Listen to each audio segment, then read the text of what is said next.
네, 반갑습니다, 여러분. 이 시간은 우리 우주가 팽창하는 이론, 우주가 탄생하고 팽창하는 이론인 빅뱅 우주론에 대해서 이야기를 해보려고 합니다.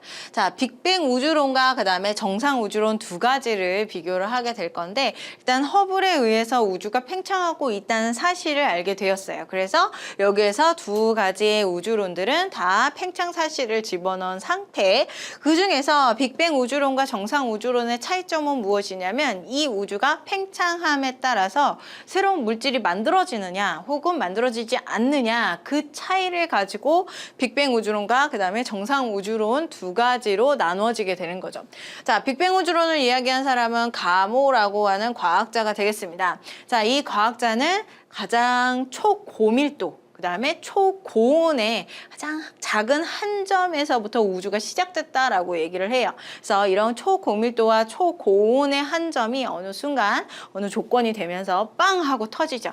그게 바로 빅뱅이라고 하고 있고, 그 빅뱅 이후에 계속적으로 우주가 팽창하면서 현재와 같은 모습을 갖는다. 그리고 현재와 같은 모습은 이 초고온, 초고밀도에서 점점점 팽창했기 때문에 파장도 길어지고 온도도 낮아지고 그다음에 밀도도 낮아진 형태이다라고 얘기를 한 게 바로 가모가 이야기한 빅뱅 우주론이 되겠습니다. 자, 우주의 온도와 밀도는요 계속적으로 감소하고 있대요. 왜 그러냐면 하나의 점에서부터 빵 터진 다음에 점점점 갈수록 새로운 물질이, 뉴 물질이 만들어지지 않고 오로지 팽창만 이루어졌기 때문에 이제 온도와 밀도는 현재로 가면 갈수록 감소할 것이다 라고 얘기를 했죠. 그래서 팽창을 해도 에너지와 질량은 항상 일정하다, 질량이 일정하다는 사실. 새로운 물질이 안 만들어졌으니까 우주 공간은 그 초반에 가지고 있던 그 물질 그대로를 유지하고 있는 거예요. 그래서 질량은 일정하고 온도와 밀도는 감소하고 크기는 점점점 팽창했으니까 커지는 모습, 부피 크기라고 얘기를 해줄 수가 있겠습니다. 다 커지는 모습을 갖는 게 바로 가모가 얘기한 빅뱅 우주론이 된다. 자, 그러면 여기 옆에 이제 대칭적인 정상 우주론은 호일이라고 하는 사람이 얘기를 했어요. 자, 이 사람은 무엇을 얘기를 했냐면, 여기 가모는 새로운 물질이 안 만들어진다라고 얘기를 했죠. 하지만 이 호일은 이제 새로운 물질이 계속적으로 만들어질 것이다. 팽창함에 따라서 물질이 계속 만들어지면서 이 물질과 물질들 사이의 간격은 이제 넓어지거나 줄어들지 않고 이제 전체적인 우주의 질량은 증가를 하는 모습들을 갖는 게 바로 정상 우주론의 특징이다라고 볼 수 있겠습니다. 자, 온도와 밀도는 일정해요. 계속적으로 그 물질들이 갖는 간격이나 이런 밀도 이런 것들이 같기 때문에 온도가 떨어지지 않고 일정하게 유지되는 모습 보일 수가 있고요. 부피는 커지기 때문에 팽창하는 모습 빅뱅 우주론과 동일하고, 그 다음 차이점은 무엇이냐면 질량이에요. 질량 같은 경우는 새로운 물질들이 계속적으로 만들어지니까 점점점 증가하겠죠. 이런 특징이 바로 빅뱅과 정상 우주론의 차이점이다라고 봐줄 수가 있습니다. 아래쪽에 있는 표에서 정리를 하고 있는데 그것을 여러분들이 기억을 하시면 될 것 같아요. 한번 아래쪽 볼게요. 자, 정상과 그 다음에 빅뱅 우주론을 한번 비교했습니다. 자, 크기는 일단 팽창을 하고 있기 때문에 빅뱅도 증가를 할 것이고 그 다음에 정상 우주론도 증가를 할 거예요. 근데 빅뱅 같은 경우는 새로운 물질을 만들지 않고 기존의 물질을 계속적으로 조합을 하면서 이제 새로운 물질이 아닌 조합된 물질을 만들어낸 거죠. 그래서 기존의 질량 혹은 뭐 물질의 양, 그것이 동일하게 유지되는 모습. 그 다음에 정상 우주론은 새로운 물질을 만들어내는 거죠. 계속적으로 팽창하면서 만들어내기 때문에 이제 그 밀도라던가 이런 것들이 변하지 않는 모습. 그러면 빅뱅 우주론은 크기가 증가함에 따라서 물질을 안 만드니까 질량은 일정하고, 그 다음에 밀도와 온도는 점점점 팽창하니까 물질들 사이의 거리가 멀어지죠. 그래서 감소하면서 온도도 감소하는 모습. 정상 우주론이요, 크기 증가하면서 새로운 물질을 만듭니다. 그러니까 점점점 물질의 질량이 증가를 하게 될 거고요. 자, 얘가 증가를 한 대신 이 물질과 물질들 사이의 거리는 멀어지지 않고 계속적으로 일정하게 유지가 돼요. 그렇기 때문에 밀도가 일정하고 온도도 일정한 모습이 바로 정상 우주론의 이야기다라고 나눠서 기억을 해주시면 돼요. 자, 얘네들의 조건을 기억하는 게 가장 핵심이겠죠. 자, 현재의 과학자들은 이 정상우주론이 아닌 빅뱅 우주론을 받아들이고 우리가 알고 있습니다. 왜 그러냐면 이 빅뱅 우주론이 바로 이제 증거물들이 나왔기 때문이죠. 자, 그 증거물들을 한번 살펴보도록 할게요. 아래쪽에 두 가지가 있습니다. 첫 번째는 우주 배경 복사. 자, 일단은 가모의 예측을 알고 있어야 돼요. 그리고 이 가모가 예측한 그 현상이 지금 현재에 바로 실질적으로 관측이 돼야 돼요. 예측한 모습과 그 다음에 관측한 모습이 두 개가 동일하게 되면 예측한 부분이 맞는 말이었구나, 이것이 증명이 된다는 거죠. 자, 가모의 얘기부터 한번 해볼게요. 자, 가모는요, 한 점에서부터 초고온, 초고밀도라고 얘기를 했죠. 한 점에서부터 이게 뻥 하고 터져서 빅뱅 현상이 일어나요. 그리고 얘가 점점점 팽창을 하면서 현재와 같은 모습이 됐을 것이고, 이제 현재와 같이 커다란 우주가 됐을 것이고, 이렇게 커다란 우주가 될 때에 새로운 물질이 만들어지지 않기 때문에 온도와 밀도가 계속적으로 떨어질 것이다, 이렇게 얘기를 했어요. 그리고 온도가 떨어진다는 것은 빛이나 에너지가 갖는 파장이 있을 때에 그 파장이 이제 점점 길어진다는 얘기가 되는 거예요. 자, 그 얘기를 하는 겁니다. 우주 배경 복사라고 하는 게 바로 증거가 되는데요. 자, 가모가 빅뱅이 일어난 다음에 이제 빅뱅 이후에 약 38만 년 이후에 무슨 현상이 일어났냐면 원자가 형성이 되었다라고 얘기를 했어요. 자, 38만 년 후에 원자가 형성이 되었다. 원자 형성. 자, 이 전에는 무슨 상태였냐면 우주 공간이 있으면 원자 핵이 있었고 그 다음에 전자가 있었고, 얘네들이 두 개가 붙어야지 원자인데 핵과 전자가 서로 다 떨어져서 분리돼 가지고 막 돌아다니는 상태. 얘네들이 막 지네들 마음대로 이렇게 한 개씩 있는 게 아니죠. 우주 공간에 아주 수많은 핵과 그 다음에 전자들이 있었는데 걔네들이 미친 듯이 돌아다니는 형태가 바로 이 38만 년 전 단계다라고 볼 수가 있어요. 자, 이런 상태에서는요, 굉장히 빛이 통과할 수도 없이 빽빽하기 때문에 불투명한 우주라고 표현을 해요. 빛도 볼 수 없는 상태. 그러다가 이 전자가 이 우주의 공간에 온도가 점점 떨어지면서 전자가 핵이랑 들러붙어요. 그러면서 원자를 형성을 하죠. 그러면 얘가 들러붙게 됨으로써 어느 정도의 공간이 생기고, 그 공간이 생기는 이 당시에 이제 빛이 생성돼서 뻗어져 나가는데, 그 빛을 우리는 뭐라고 부르냐면 이제 우주 배경 복사라고 얘기를 하는 겁니다. 자, 빅뱅 후 38만 년 후에 우주가 투명해졌다. 전자가 핵이랑 같이 결합하면서 원자 형성이 됐기 때문이다라고 얘기를 했죠. 물질 사이를 빠져나와서 우주 전체에 균일하게 퍼져나가는 빛을 우리는 우주 배경 복사다라고 얘기한다고요. 초기 우주에서 만들어진 빛이기 때문에 이 빛은요, 어느 한 지점에서, 우주 전체 공간 중에서 한 지점에서 만들어진 게 아니라 전체 지점에서 만들어졌어요. 그래서 현재 우리가 관측을 하게 되면 이 빛이 어디 사라지진 않죠, 빛이. 자, 얘가 쭉 이동을 해서 우리가 우주 공간을 관측을 했을 때 이 빛은 이제 우주 전체적으로 다 균일하게 관측이 돼야 돼요. 그것이 바로 이제 우주 배경 복사라고 얘기하는 거죠. 그래서 가모는 여기서 더 이야기를 했습니다. 요 원자 형성할 때 우주 배경 복사가 뻗어져 나가는데, 요때의 우주의 온도는 얼만큼이냐면 3000 켈빈이다라고 얘기를 했어요. 그런데 이 3000 켈빈의 온도를 갖는 빛이 점점점 팽창하는 우주를 지나서 현재와 같이 현재 우리에게 도달할 때에는 파장이 점점 길어졌기 때문에 그 파장이 2.7 켈빈의 복사로 관측이 될 것이다 라고 예측을 했다는 거죠. 3000 켈빈에서 2.7 켈빈으로 이제 파장이 길어졌을 것이다, 온도가 낮아졌을 것이다 예측을 했어요. 자, 이런 예측 사실을 내가 실질적으로 관측을 하게 되면 예측한 가모의 말이 맞는 말이 되겠다라는 거죠. 그래서 그것을 관측한 사람이 펜지어스랑 윌슨이라고 하는 사람이에요.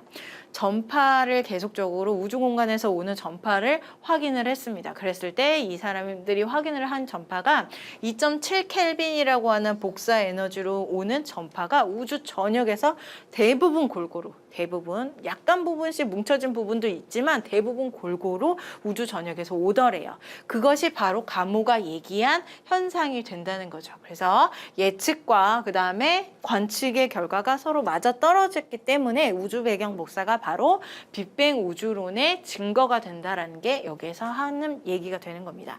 자, 마지막 여기 두 번째 한번 읽어서 정리해 드릴게요.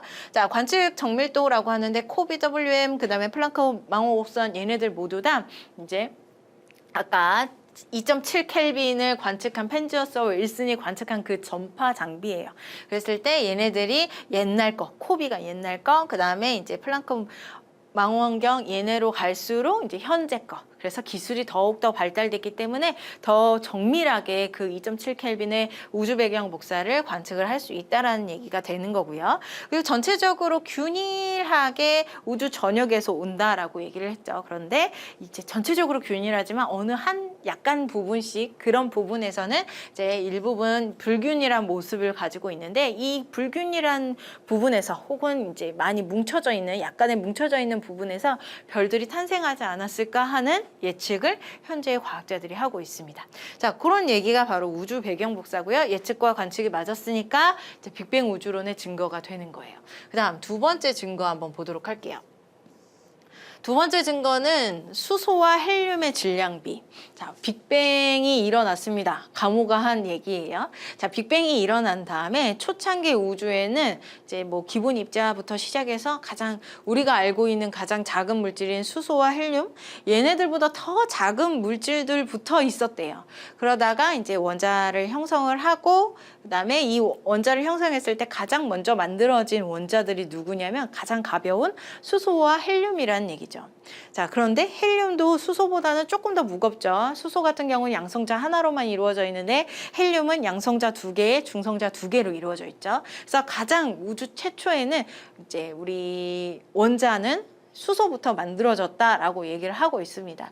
자, 그 원자를 형성할 때 혹은 그 전 단계인 원자 핵을 형성할 때, 수소 원자 핵을 형성할 때 그 전엔 누가 있었냐면 양성자와 중성자가 만들어졌을 거란 얘기죠. 자, 우주가 폭발을 했어요. 그래서 우리가 실질적으로는 알 수 없는 지금 우주 공간, 현재 공간에서는 볼 수가 없는 가장 기본된 입자들이 먼저 만들어졌고 그 기본된 입자들이 뭉쳐서 양성자와 중성자를 만들었습니다.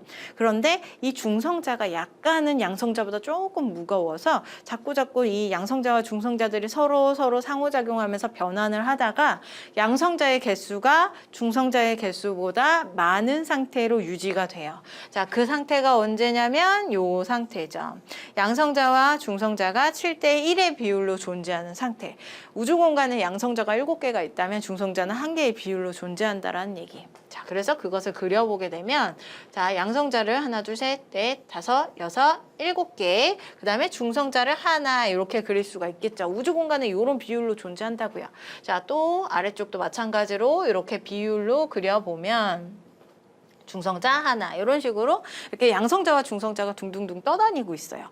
그러다가 우주가 조금 더 팽창이 되고 온도가 좀 식으면서 얘네들이 원자 핵을 만들게 될 건데요. 첫 번째 원자 핵은 수소 원자 핵. 이 양성자 하나만 빼면 수소 원자 핵이 돼요. 그런데 이제 헬륨 원자 핵 두 번째 무거운 아이인 헬륨 원자 핵은 어떻게 만들어지냐면 이렇게 두 개가 뭉쳐져서 만들어집니다. 양성자 2개랑 중성자 2개가 뭉쳐져야지만이 이제 헬륨 원자 핵이 만들어지는 거예요. 나머지 이렇게 떠다니고 있는 양성자들은 그대로 수소 원자 핵이 되는 거죠. 그럼 수소 원자 핵의 개수가 총 몇 개가 되냐면 12개가 될 거고요. 그 다음에 헬륨은 1개가 될 거예요. 개수는. 그런데 이때 질량으로 얘기를 해보자라고 한다면 이때는 질량이 원 한 개당 1이라고 한다면 12라고 하는 질량을 가질 거고요. 전체에서. 그 다음에 이 헬륨은 1개이지만 원자핵 1개이지만 질량은 총 4라고 하는 질량을 갖게 될 거예요. 그래서 12대 4라고 하는 질량을 갖게 된다. 지금 빅뱅 후 3분 뒤 원자핵과 헬륨 원자핵의 질량 비율은 3대 1이다라고 얘기하고 있죠. 12대 4. 얘네를 약분을 하게 되면 3대 1의 비율을 갖게 될 것이다. 이게 가모가 예측한 이 수소와 그다음에 헬륨의 원자 핵의 질량 비이다라고 볼 수가 있습니다. 자, 이런 예측을 이제 우리가 관측을 해서 맞는지 확인을 해보면 되죠. 이것을 관측하는 방법은 별빛의 흡수 스펙트럼을 알아보면 돼요. 그 흡수 스펙트럼에 이제 파장을 분석을 하게 되면 수소의 파장이랑 헬륨의 파장을 비교해 봤을 때 그 질량비가 3대 1로 실질적으로 관측이 되더래요. 그래서 실질적으로 관측되는 실제 값과 가모가 예측한 이 값이 3대 1이라고 하는 요 값이 서로 같기 때문에 가모가 예측한 요 가설이 맞는 말이 되겠구나. 그래서 정상 우주론보다는 우리가 이제 빅뱅 우주론을 택해야겠다라고 현재 우리들이 공부하고 있는 거죠. 자, 그래서 빅뱅 우주론의 증거가 된다라고 얘기를 합니다. 자, 우리 빅뱅 우주론에 대해서 알아봤고요. 이 얘기는 새로운 물질이 만들어지지 않으면서 이렇게 계속적으로 조합을 이루면서 이제 현재와 같은 모습을 갖게 돼요. 그랬을 때 증거가 두 가지가 나오게 되었죠. 그래서 이 우주 배경 복사라고 하는 증거랑 그다음에 수소 헬륨의 질량비라고 하는 증거, 이 두 가지를 잘 기억을 하시고 빅뱅 우주론의 증거로 이제 문제에 적용을 하시면 될 것 같습니다. 자, 우주 급팽창 인플레이션이라고 얘기를 하는데, 자, 빅뱅 우주론 같은 경우는 초창기에 빅뱅이 딱 일어난 다음에 지속적으로 점점 우주가 커졌다라는 얘기예요. 그런데 이 빅뱅 우주론에서 얘기하지 못하는 세 가지 정도의 단점들이 있습니다. 극복하지 못하는 한계점들이 있죠. 그런 한계점들을 이 인플레이션에 의해서 한계점들을 조금 더 보완을 하게 되었고, 그 보완에 의해서 빅뱅 우주론이 조금 더 단단해졌다라고 봐줄 수가 있겠네요. 자, 급팽창이 무슨 의미이냐 한번 보도록 할게요. 자, 빅뱅 이후에 매우 짧은 시간 동안 이게 뭐 빅뱅이 빵 일어난 다음에 10의 마이너스 36초 뭐 그 정도를 얘기를 하는 거예요. 그 아주 짧은 시간 동안에 갑자기 우주가 훨씬 더 지금 가모가 얘기한 사이즈보다 더 작았는데 급팽창이 일어나게 됨에 따라서 가모가 얘기한 사이즈만큼으로 도달하게 되었다라는 게 바로 이 인플레이션이라고 하는 이론의 핵심이라고 볼 수가 있겠습니다. 그래서 우주가 급격히 팽창했다는 이론. 자, 급팽창 이전이죠. 이 짧은 시간 이전에는요, 사이즈가 우주의 크기가 우주의 지평선보다 더 작았어요. 자, 우주의 지평선은 뭐냐면 이제 빛이 점점 퍼져 나갔을 때 그 빛이 도달할 수 있는 거리까지를 우리는 우주의 지평선이라고 얘기를 하죠. 그 지평선보다 우주의 크기가 훨씬 더 작았어요. 빅뱅이 얘기했던 그 사이즈보다 더 작았다는 얘기예요. 여기 그래프에서도 마찬가지 빨간 선이 이제 빅뱅이 얘기한 게 아니죠. 가모가 얘기한. 자, 가모가 얘기한 빅뱅 이론에 대한 예전 모형의 사이즈고요. 그거보다 훨씬 더 작은 사이즈를 가지게 되었다라는 얘기죠. 초창기에는 이렇게 작은 사이즈에서 출발을 합니다. 그러다가 자, 요 짧은 시간 내에 매우 짧은 시간 내에 급팽창이 일어나면서 기존의 모형의 크기와 같게 도달을 하게 되었다라는 얘기죠. 자, 요런 상태에서 이제 이 급팽창 이후에는요, 어떤 관계가 일어나게 되냐면 우주의 크기가 이 지평선보다 더 커지게 되게 되고요. 그 결과로 인해서 이제 우리 빅뱅 우주론이 이야기할 수 없었던 한계점인 세 가지를 이제 우리가 다 극복할 수 있는 점이 되었다라고 볼 수가 있겠네요. 자, 그것을 이제 세 가지를 이야기를 한번 해보도록 할게요. 자, 세 가지 먼저 얘기를 합니다. 첫 번째로는 지평선 문제라고 얘기를 하는데, 자, 우주 배경 복사가 우리 우주 전역에서 골고루 분포한다라고 얘기를 했죠. 자, 그런데 기존의 빅뱅 우주론의 모형대로라면 크기가 급팽창보다는 더 큰 사이즈였어요. 이렇게 큰 사이즈에 있는 물질들 사이에서 상호작용이 제대로 일어나지 않기 때문에 이 큰 사이즈에서는 우주 배경 복사가 골고루 분포할 수가 없는 조건이 된다는 거죠. 그래서 급팽창 이론에서는 아예 초창기의 사이즈를 확 줄여버립니다. 자, 이렇게 작게 줄여버림으로써 이 안에 존재하는 물질들 사이에 상호작용이 충분히 일어날 수 있게 되었고, 그 결과 이제 거기에서부터 뿜어져 나오는 우주 배경 복사가 골고루 분포할 수 있게 되었다라는 얘기가 바로 여기에 대한 내용이죠. 자, 우주 지평선 문제, 밀도가 균일하다. 이거는 현재의 모습이에요. 현재 우주의 밀도가 균일하고 혹은 우주 배경 복사가 균일하다. 자, 광속이기 때문에 지평선 양끝의 두 지점은 정보를 교환할 수 없다. 너무 크다라는 얘기예요. 교환할 수 없다. 상호작용할 수 없다. 너무 커서 우주의 크기가 너무 커서 이제 내가 상호작용하기엔 너무 커서 이제 얘네들 사이에 상호작용이 일어날 수가 없다. 그래서 그러므로 균일할 수가 없다. 균일하게 설명해 줄 수가 없다. 그럼 이것을 설명하기 위해서는 급팽창에서 어떻게 얘기를 했냐면 얘보다 사이즈를 더 줄였죠. 우주의 크기의 사이즈를 확 줄이게 됨으로써 이 끝과 끝에 있는 물질들도 충분히 상호작용할 수 있도록 자 우주의 크기가 지평선보다 작았기 때문에 두 지점의 정보를 교환할 수 있다. 상호작용을 할 수가 있게 되었고 그 결과 에너지나 우주 배경복사나 이런 것들이 균일해질 수 있게 되었다라는 얘기. 이게 현재의 상황이라고 한다면 이 현재의 상황을 설명해 줄 수 있게 되었다. 극복할 수 있게 되었다라는 거죠. 그 다음 두 번째 편평도 문제. 자, 편평도는 뭐냐면 일단은 빅뱅이 딱 일어나서 그 사이즈대로라면 이 우주는 현재 우리가 우주를 봤을 때 이렇게 평형한 상태에 지금 평탄한 모습으로 보이게 돼요. 굴곡지지 않고 평탄한 것처럼 보여요. 그런데 빅뱅의 모습대로라면 얘가 뻥 하고 퍼져서 점점 구의 형태로 커지게 되는 거죠. 자, 그렇게 구의 형태로 커지게 되려면 우리가 우주 공간을 가서 관측을 했을 때 평탄한 모습으로 관측이 될 수가 없다라는 얘기예요. 그러면 이제 급팽창 우주론에서는 무엇을 얘기를 하느냐? 이 빅뱅 우주론에서 딱 한계점을 이기고자 원래 작은 사이즈에서부터 이제 팽창을 하게 되고 급팽창을 하게 되고 그 다음 우주 사이즈가 더 커지게 되는데 이 우주의 사이즈가 우리가 관측할 수 있는 우주의 지평선만큼 그 지평선만큼보다 훨씬 더 커졌기 때문에 평평한 정도를 넘어선 거다라고 얘기를 하는 겁니다. 자, 여기에서 그림으로 한번 설명을 해보면 우주의 크기가 요만했다. 이 급팽창에서는 이렇게 얘기를 해요. 우주의 크기가 되게 작았다. 그러다가 점점 커져서 엄청 실이 커지게 되었다. 그런데 얘와 비교를 했을 때 우주의 지평선은 어땠냐면 원래 지평선은 우주의 크기보다 더 컸다. 광속이 빛이 이동할 수 있는 거리, 그 거리는 더 초창기 때는 우주의 크기보다 컸다라고요. 그러다가 이제 얘 같은 경우는 이 광속의 우주 지평선의 크기는 커져봤자 요 정도밖에 안 커졌대요.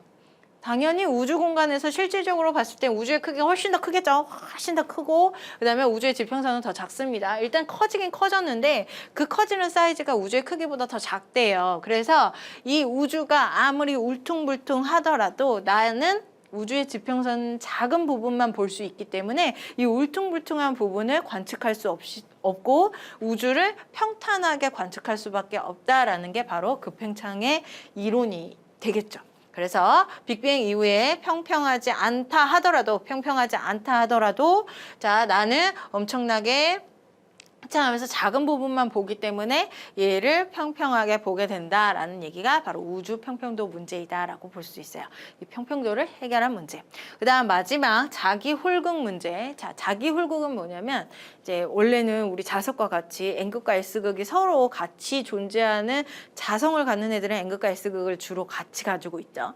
그런데 우주 초기 때는 정말 어마어마한 에너지로 형성이 되기 때문에 정말 말도 안 되는 물질들, 상식 밖의 물질들도 많이 존재하게 돼요. 그런 물질들 중에 하나가 자기 홀극, N극 아니면 S극 둘 중에 하나만 갖는 애들이 바로 자기 홀극이라고 얘기를 해요. 자, 빅뱅 이후에는 빅뱅이라고 한다면 우주의 크기랑 그다음에 우주 지평선의 크기가 같다라는 얘기예요. 그렇게 같게 된다면 내가 우주 전역을 다 살펴봤을 때 이런 자기 홀극이 관측이 돼야 된다는 얘기죠.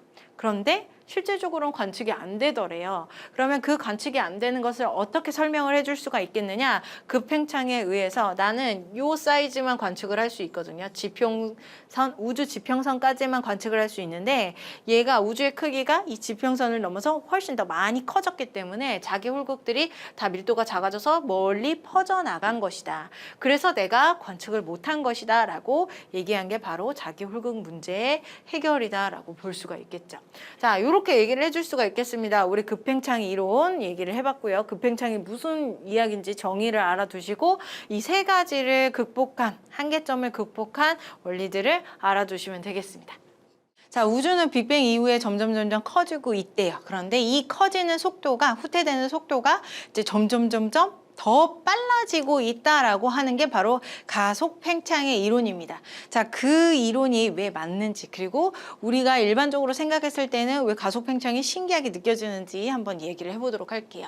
자, 우주는 가속 팽창을 하고 있대요. 그런데 실질적으로 가속 팽창을 하는지 증거를 찾기 이전에는 우주가 팽창을 점점 하고 있고, 이 물질들이 서로 우주 공간에 존재하기 때문에 물질들 사이에 잡아당기는 중력에 의해서 이제 팽창 속도가 점점 감속을 하지 않을까, 이렇게 예상을 했답니다. 그래서 우주 물질 간의 중력이 존재하기 때문에 우주 팽창 속도는 감소할 것이다, 이렇게 예상을 했대요. 감속할 것이다 예상. 그런데 실질적으로 관측을 해본 결과, 이제 저 멀리 있는 우리 별들을 이용을 했겠죠. 걔네들의 후퇴 속도를 내가 관측을 해본 결과 이 후퇴 속도가 점점 느려지는 게 아니라 더욱더 더 빨라지더라. 그렇게 빨라진다는 것은 점점 빨라지더라. 이것은 무슨 얘기냐면 가속으로 팽창하고 있다. 더 속도가 빨라지면서 우주 공간이 더 빠르게 팽창하고 있다라는 얘기가 된다라는 거죠. 자, 요것을 알아내는 방법이 바로 1A형 초신성을 이용을 하는 겁니다. 자, 1A형 초신성이요. 자, 이 초신성은 이제 자신이 어느 정도의 정도가 되면, 이제 조건이 되면 폭발을 하게 되죠. 그러면서 폭발을 할 때 높은 강도의 에너지를 뿜어내게 되고, 그 에너지를 우리가 관측을 해서 얘의 거리라던가 뭐 등급이라던가 이런 것들을 알아내게 돼요. 자, 그런데 이 1A형 초신성은 어떤 특징이 있냐면, 여기에서 여기 아래쪽에서 설명을 하게 되는데, 미리 땡겨서 설명을 해보면, 얘가 폭발하기 전에 적색거성을 흡수를 합니다. 그런데 적색거성을 흡수하는데 이 적색거성의 수명이 거의 백색 외성이 되려고 했을 때 흡수를 해요. 그래서 백색 외성을 흡수한다라고 그냥 식으로 설명을 해보면, 자, 백색 외성을 얘가 흡수를 딱 했어요. 그리고 이제 점점 이제 여러 중심에서 핵 반응이 일어나고 뭐 반응들이 일어나겠죠. 그러다가 이 백색 외성의 질량이 태양으로부터 비교해서 1.4배 정도의 질량이 돼버리면 그때 이 초신성은 폭발을 하게 돼요. 폭발. 초신성은 결과적으로 폭발을 하게 되는데, 그 폭발의 조건이 흡수한 백색 외성의 질량이 태양보다 1.4배 정도 커지면 그때 폭발을 한다는 얘기예요. 그래서 결과적으로 1A형 초신성들은 모두 다 이 백색 외성의 사이즈만큼, 질량만큼이 도달했을 때 폭발을 하기 때문에 폭발 당시의 질량은 거의 비슷하다라는 얘기죠. 자, 여기에서 얘기를 하고 있습니다. 1A형 초신성은 질량이 거의 비슷하다. 여기에서 나오는 의미예요. 그리고 이렇게 폭발을 했을 때 질량이 비슷하기 때문에 비슷한 질량에서 폭발한 애들은 광도도 비슷하겠죠. 그래서 광도가 일정하다. 그럼 광도가 일정하다면, 내가 절대 등급이라고 하는 그 광도가 일정하다면 더 멀리 있는 애는 어두워 보일 것이고, 그 다음에 더 가까이 있는 애는 조금 더 밝아 보일 거예요. 그래서 겉보기 등급을 측정을 해서 얘네들의 거리를 알 수가 있습니다. 내가 1A형 초신성이라고 해서 한 가지가 아니죠. 여러 종류, 이런 형태의 초신성들의 거리를 알아낼 수가 있다는 거예요. 그런 초신성들의 거리를 내가 계속적으로 알아본 결과, 난 아니죠.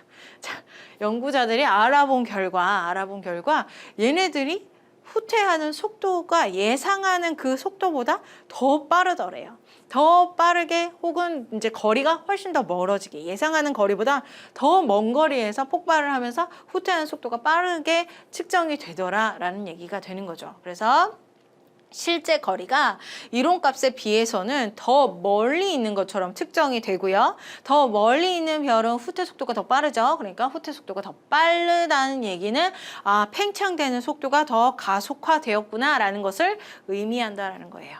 여기 그래프에서도 자, 대폭발이 일어난 다음에 급팽창이 일어났죠. 그리고 이제 계속적으로 팽창을 하고 있습니다. 현재까지 팽창을 하고 있는데, 이제 계속적으로 팽창을 하는 속도가 감소가 할 줄 알았는데 가속 팽창을 하더래요. 이것을 우리는 초신성, 1A형 초신성을 통해서 이렇게 가속 팽창하는 것을 알아냈다라는 얘기죠. 아래쪽에서 그 설명을 하고 있습니다. 지금까지 얘기한 것들, 백색 외성을 흡수했다 이런 얘기들. 자, 백색 외성을 유입했고 그다음에 이 백색 외성의 질량이 태양의 1.4배를 넘을 수가 없어요. 1.4배가 딱 되면 얘네들이 폭발을 하게 된다. 그러면서 붕괴 발생하면서 폭발을 했다라고 얘기를 하죠. 그러면 이렇게 질량이 비슷한 애들이 폭발을 했으면 그 광도를 측정을 해서 거리가 얼마나 먼지 그것을 알 수가 있다라는 거예요. 그래서 거리를 알아냈고요. 그 거리를 내가 비교를 해봤더니 이론상의 모습이랑 비교를 해봤더니 이론상보다 더 멀더라. 원래 감속하는 팽창 우주가 바로 이론의 우주예요. 근데 이 이론의 우주보다 등급이 더 크다라는 얘기는 어둡다는 얘기죠. 더 멀리 있다. 더 멀리 있는 가속하는 팽창의 우주 사이즈만큼 이 멀리 있는 이제 거리에서 관측이 되더라. 그래서 우리는 감속 팽창이 아니라 가속 팽창의 우주를 받아들일 수밖에 없겠구나. 이런 얘기가 여기에서 하고 있는 얘기가 되겠습니다.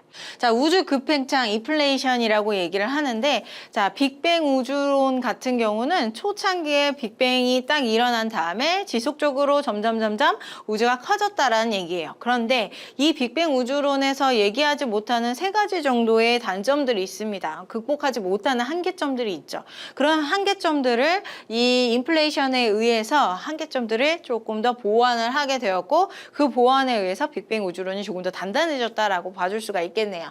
자, 급팽창이 무슨 의미이냐 한번 보도록 할게요. 자, 빅뱅 이후에 매우 짧은 시간 동안 이게 뭐 빅뱅이 빵 일어난 다음에 10의 마이너스 36초 뭐 그 정도를 얘기를 하는 거예요. 그 아주 짧은 시간 동안에 갑자기 우주가 훨씬 더 지금 가모가 얘기한 사이즈보다 더 작았는데 급팽창이 일어나게 됨에 따라서 가모가 얘기한 사이즈만큼으로 도달하게 되었다라는 게 바로 이 인플레이션이라고 하는 이론의 핵심이라고 볼 수가 있겠습니다. 그래서 우주가 급격히 팽창했다는 이론.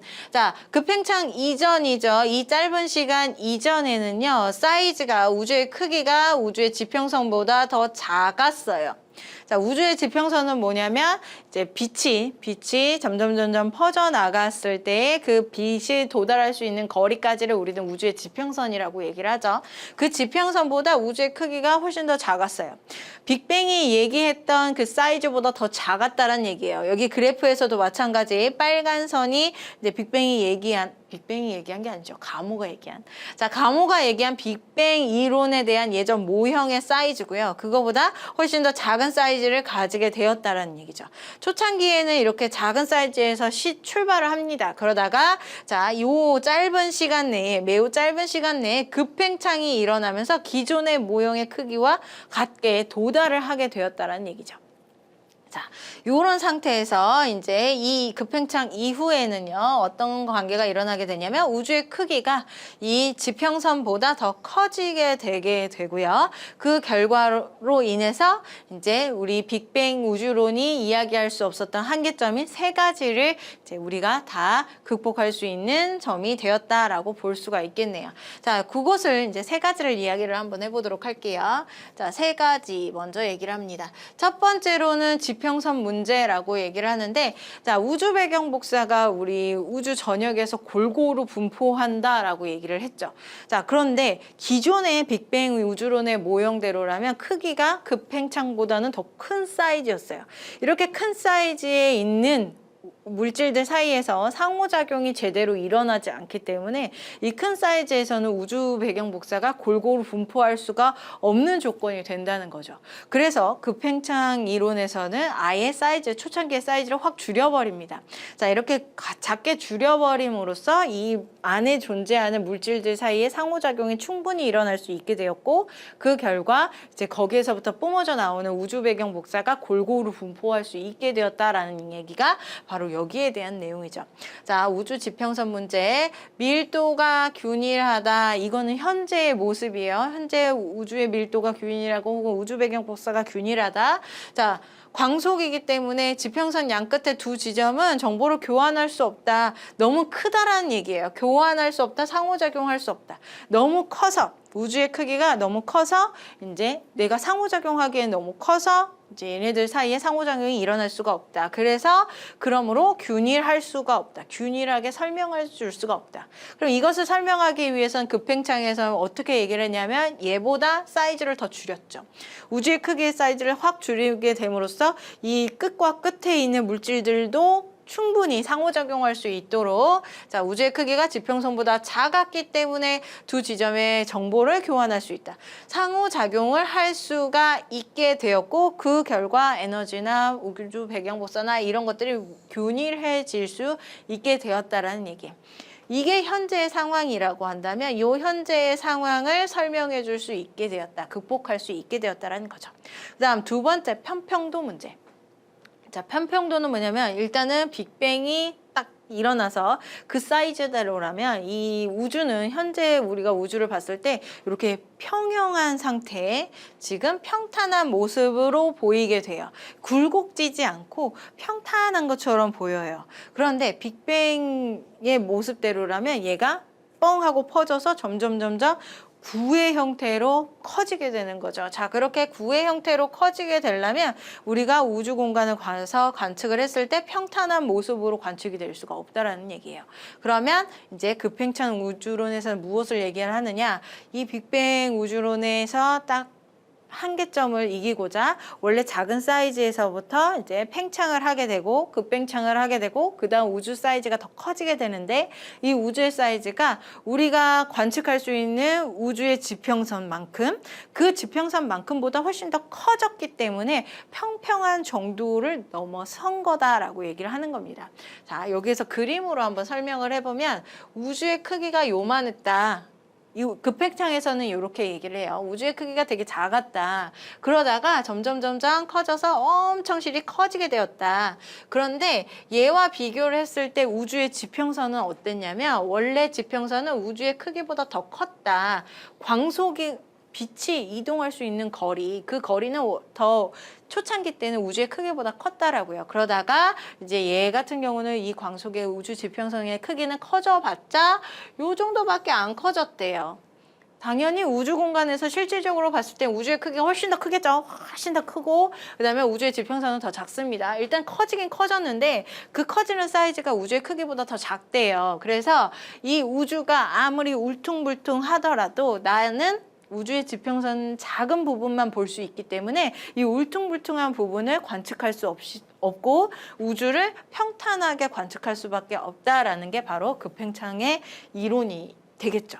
그래서 빅뱅 이후에 평평하지 않다 하더라도 자 나는 엄청나게 팽창하면서 작은 부분만 보기 때문에 얘를 평평하게 보게 된다라는 얘기가 바로 우주 평평도 문제이다라고 볼 수 있어요. 이 평평도를 해결한 문제. 그다음 마지막 자기 홀극 문제. 자, 자기 홀극은 뭐냐면 이제 원래는 우리 자석과 같이 N극과 S극이 서로 같이 존재하는 자성을 갖는 애들은 N극과 S극을 주로 같이 가지고 있죠. 그런데 우주 초기 때는 정말 어마어마한 에너지로 형성이 되기 때문에 정말 말도 안 되는 물질들, 상식 밖의 물질들도 많이 존재하게 돼요. 그런 물질들 중에 하나가 자기 홀극, N극 아니면 S극 둘 중에 하나만 갖는 애들이 바로 자기 홀극이라고 얘기를 해요. 자, 빅뱅 이후에는 빅뱅이라고 한다면 우주의 크기랑 그다음에 우주 지평선의 크기가 같다라는 얘기예요. 그렇게 같게 된다면 내가 우주 전역을 다 살펴봤을 때 이런 자기 홀극이 관측이 돼야 된다는 얘기죠. 그런데 실제적으로는 관측이 안 되더래요. 그러면 그 관측이 안 되는 것을 어떻게 설명을 해줄 수가 있겠느냐? 급팽창에 의해서 나는 요 사이즈만 관측을 할 수 있거든요. 지평선, 우주 지평선까지만 관측을 할 수 있는데 얘가 우주의 크기가 이 지평선을 넘어서 훨씬 더 많이 커졌기 때문에 자기 홀극들이 다 밀도가 작아져서 멀리 퍼져나간 것이다. 그래서 내가 관측을 못한 것이다 라고 얘기한 게 바로 자기 홀극 문제의 해결이다 라고 볼 수가 있겠죠. 자, 우주는 빅뱅 이후에 점점 커지고 있대요. 그런데 이 커지는 속도가, 후퇴되는 속도가 이제 점점 더 빨라지고 있다라고 하는 게 바로 가속 팽창의 이론입니다. 자, 그 이론이 왜 맞는지, 그리고 우리가 일반적으로 생각했을 때는 왜 가속 팽창이 신기하게 느껴지는지 한번 얘기를 해보도록 할게요. 자, 우주는 가속 팽창을 하고 있대요. 그런데 실질적으로 가속 팽창을 하는지 증거를 찾기 이전에는 우주가 팽창을 점점 하고 있고, 이 물질들이 서로 우주 공간에 존재하기 때문에 물질들 사이에 잡아당기는 중력에 의해서 이제 팽창 속도가 점점 감속을 하지 않을까, 이렇게 예상을 했답니다. 그래서 우주 물질 간의 중력이 존재하기 때문에 우주 팽창 속도는 감소할 것이다, 이렇게 예상을 했대요. 감속할 것이다 예상. 그런데 실질적으로 관측을 해본 결과, 이제 저 멀리 있는 우리 별들을 이용을 했겠죠. 걔네들의 후퇴 속도를 내가 관측을 해본 결과 이 후퇴 속도가 점점 느려지는 게 아니라 더욱더 더 빨라지더라. 그렇게 빨라진다는 것은 점점 빨라지더라. 이것은 무슨 얘기냐면 가속으로 팽창하고 있다. 더 속도가 빨라지면서 우주 공간이 더 빠르게 팽창하고 있다라는 얘기가 된다라는 거죠. 자, 요것을 알아내는 방법이 바로 1A형 초신성을 이용을 하는 겁니다. 자, 1A형 초신성이요. 자, 이 초신성은 이제 자신이 어느 정도의 정도가 되면, 이제 조건이 되면 폭발을 하게 되죠. 그러면서 폭발을 할 때 높은 강도의 에너지를 뿜어내게 되고, 그 에너지를 우리가 관측을 해서 얘의 거리라던가 뭐 등급이라던가 이런 것들을 알아내게 돼요. 자, 그런데 이 1A형 초신성은 어떤 특징이 있냐면, 여기에서 여기 아래쪽에서 설명을 하게 되는데, 미리 땡겨서 설명을 해보면, 얘가 폭발하기 전에 적색거성을 흡수를 합니다. 그런데 적색거성을 흡수하는데 이 적색거성의 수명이 거의 백색 외성이 되려고 했을 때 흡수를 해요. 그래서 백색 외성을 흡수한다라고 그냥 식으로 설명을 해보면, 자, 백색 외성을 얘가 흡수를 딱 했어요. 그리고 이제 점점 이제 여러 중심에서 핵 반응이 일어나고 뭐 반응들이 일어나겠죠. 그러다가 이 백색 외성의 질량이 태양으로부터 비교해서 1.4배 정도의 질량이 돼버리면 그때 이 초신성은 폭발을 하게 돼요. 폭발. 초신성은 결과적으로 폭발을 하게 되는데, 그 폭발의 조건이 흡수한 백색 외성의 질량이 태양보다 1.4배 정도 커지면 그때 폭발을 한다는 얘기예요. 그래서 결과적으로 1A형 초신성들은 모두 다 이 백색 외성의 사이즈만큼, 질량만큼이 도달했을 때 폭발을 하기 때문에 폭발 당시의 질량은 거의 비슷하다라는 얘기죠. 자, 여기에서 얘기를 하고 있습니다. 1A형 초신성은 질량이 거의 비슷하다. 여기에서 나오는 의미예요. 그리고 이렇게 폭발을 했을 때 질량이 비슷하기 때문에 비슷한 질량에서 폭발한 애들은 광도도 비슷하겠죠. 그래서 광도가 일정하다. 그럼 광도가 일정하다면, 내가 절대 등급이라고 하는 그 광도가 일정하다면 더 멀리 있는 애는 어두워 보일 것이고, 그 다음에 더 가까이 있는 애는 조금 더 밝아 보일 거예요. 그래서 겉보기 등급을 측정을 해서 얘네들의 거리를 알 수가 있습니다. 내가 1A형 초신성이라고 해서 한 가지가 아니죠. 여러 종류, 이런 형태의 초신성들의 거리를 알아낼 수가 있다는 거예요. 그런 초신성들의 거리를 내가 계속적으로 알아본 결과, 난 아니죠. 자, 연구자들이 알아본 결과 얘네들이 후퇴하는 속도가 예상하는 그 속도보다 더 빠르더래요. 더 빠르게, 혹은 이제 거리가 훨씬 더 멀어지게, 예상하는 거리보다 더 먼 거리에서 폭발을 하면서 후퇴하는 속도가 빠르게 측정이 되더라라는 얘기가 되는 거죠. 그래서 실제 거리가 이론값에 비해서는 더 멀리 있는 것처럼 측정이 되고요. 더 멀리 있는 별은 후퇴 속도가 더 빠르죠. 그러니까 후퇴 속도가 더 빠르다는 얘기는 팽창되는 속도가 더 가속화되었구나라는 것을 의미한다라는 거예요. 여기 그래프에서도 자, 대폭발이 일어난 다음에 급팽창이 일어났죠. 그리고 이제 계속적으로 팽창을 하고 있습니다. 현재까지 팽창을 하고 있는데, 이제 계속적으로 팽창을 하는 속도가 감소할 줄 알았는데 가속 팽창을 하더래요. 이것을 우리는 초신성, 1A형 초신성을 통해서 이렇게 가속 팽창하는 것을 알아냈다라는 얘기죠. 아래쪽에서 그 설명을 하고 있습니다. 지금까지 얘기한 것들, 백색 외성을 흡수했다 이런 얘기들. 자, 백색 외성을 유입했고 그다음에 이 백색 외성의 질량이 태양의 1.4배를 넘을 수가 없어요. 1.4배가 딱 되면 얘네들이 폭발을 하게 된다. 그러면서 붕괴 발생하면서 폭발을 했다라고 얘기하죠. 그러면 이렇게 질량이 비슷한 애들이 폭발을 했으면 그 광도를 측정을 해서 거리가 얼마나 먼지 그것을 알 수가 있다라는 거예요. 그래서 거리를 알아냈고요. 그 거리를 내가 비교를 해봤더니 이론상의 모습이랑 비교를 해봤더니 이론상보다 더 멀더라. 원래 감속하는 팽창 우주가 바로 이론의 우주예요. 근데 이 이론의 우주보다 등급이 더 크다라는 얘기는 어둡다는 얘기죠. 더 멀리 있다. 더 멀리 있는 가속하는 팽창의 우주 사이즈만큼 이 멀리 있는 이제 거리에서 관측이 되더라. 그래서 우리는 감속 팽창이 아니라 가속 팽창의 우주를 받아들일 수밖에 없겠구나. 이런 얘기가 여기에서 하고 있는 얘기가 되겠습니다. 자, 가속 팽창에 대해서는 어렵지 않겠습니다. 이 정도 정리하시고 문제 푸시면 될 것 같네요.